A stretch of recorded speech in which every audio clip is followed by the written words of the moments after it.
Il y aura également à la fin des temps beaucoup d'actes de fornication. Tous les gens coucheront sans être mariés, juste pour le plaisir et s'amuser. Revenez un peu avant. Les gens attendaient presque toujours d'être mariés avant d'avoir des rapports. Les hommes détestaient les femmes qui n'étaient pas vierges. C'était une honte avant de faire cela avant le mariage. Aujourd'hui, il est devenu très difficile de pratiquer correctement sa religion. Les jeunes femmes n'ont pas le droit de porter le voile dans les écoles, on trouve du porc dans de nombreux aliments, les musulmans se font critiquer de partout, etc. Et le prophète a dit, à l'époque de la fin des temps, pratiquer sa religion sera aussi difficile que de tenir une braise dans sa main. Il a dit également que celui qui voudrait pratiquer l'islam avec beaucoup d'assiduité sera considéré comme quelqu'un d'extrémiste.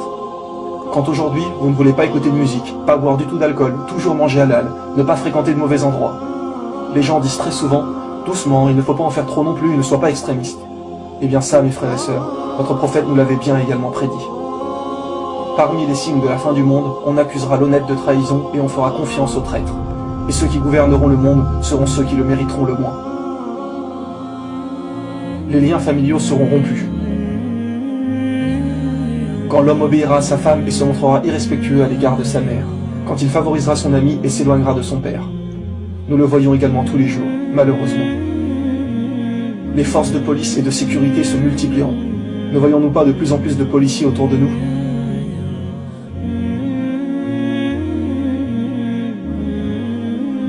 Le prophète a dit qu'à l'époque de la fin des temps, de grands mensonges seront racontés. Regardez aujourd'hui tout ce qu'il nous raconte, au point de ne pas croire en Dieu, comme par exemple la théorie de l'évolution, le fait qu'on aurait pu être créé par des extraterrestres, etc. Pour ceux qui auraient encore des doutes, comment un homme au milieu du désert d'Arabie pouvait savoir tout ça? Comment pouvait-il nous donner autant d'exactitude sur l'époque dans laquelle nous vivons? Le prophète a dit, à l'époque de la fin des temps, les grandes distances seront parcourues en un court laps de temps. Et qu'avons-nous aujourd'hui? Les voitures, les TGV, les avions, etc. À l'époque du prophète, les gens ne se déplaçaient qu'en chameau ou en chevaux. Qui pouvait imaginer le moteur à explosion, l'électricité, etc.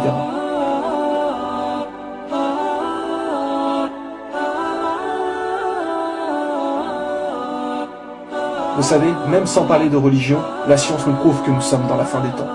Nous savons aujourd'hui que des centaines d'espèces d'animaux meurent, dans de nombreux endroits de la Terre. Il y a des pluies d'oiseaux, des milliers de poissons que l'on retrouve morts à flotter dans l'eau, dû principalement à la pollution. Le réchauffement climatique, 55% de la calotte glaciaire a fondu entre 2003 et 2008. L'économie ne cesse de chuter. Les scientifiques le disent, que la Terre ne pourra pas tenir encore longtemps comme cela. Une guerre est sur le point d'exploser, quand nous voyons ce qui se passe dans les pays arabes, Syrie, Égypte, etc. Et rappelez-vous que jusqu'ici, nous avons mentionné que des signes mineurs. Et ceux-ci sont tous arrivés en une cinquantaine d'années environ, car le prophète a dit qu'une fois le premier signe majeur arrivé, ces signes majeurs se suivraient tels les feuilles qui tombent d'un arbre, donc très rapidement. Et quel est le premier signe majeur? La guerre entre les musulmans et les non-musulmans, ce qui est sur le point d'arriver. Voici encore d'autres signes miraculeux. Le prophète a dit que les signes majeurs n'apparaîtront pas avant que des montagnes à la Mecque n'existent plus. Aujourd'hui, avec tous les travaux qui s'y passent, ils ont rasé des montagnes pour construire des bâtiments. Des montagnes qui existaient encore il y a quelques années, qui ne le sont plus aujourd'hui. Qui pouvait savoir il y a 1400 ans que des montagnes seraient détruites? À l'époque, il n'y avait aucune technologie pour faire cela. Les gens auraient pu douter de ce que disait le prophète, mais aujourd'hui, nous avons la preuve de ce qu'il a dit.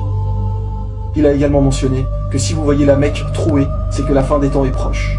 Encore une fois, sans la technologie actuelle, personne n'aurait pu faire des tunnels comme nous le voyons aujourd'hui. Personne n'aurait pu trouer la montagne partout comme cela. Le prophète sallallahu alayhi wa sallam a également parlé de construction d'immenses bâtiments à la fin des temps. Nous le voyons partout aujourd'hui dans les grandes villes du monde. Mais à la Mecque aussi. Saviez-vous que cette tour est le deuxième plus grand édifice au monde? Il a dit que lorsque vous verriez les bâtiments atteindre le sommet des montagnes, c'est que l'heure aura alors projeté son ombre. Et nous savons que pour certains hadiths, s'il y a une raison valable, il peut être pris métaphoriquement. Donc la parole qui disait que l'heure aura alors projeté son ombre, les gens pensaient que cela voulait dire que la fin des temps était vraiment très proche. Seulement depuis 2012, nous avons la tour de l'horloge qui projette son ombre sur la Kaaba. Et comment appelle-t-on l'horloge en Arabie Saoudite? As-Saha, qui veut dire l'heure. Donc en réalité, c'est à prendre littéralement. L'heure projette son ombre sur la Kaaba. Rendez-vous compte de la précision des choses.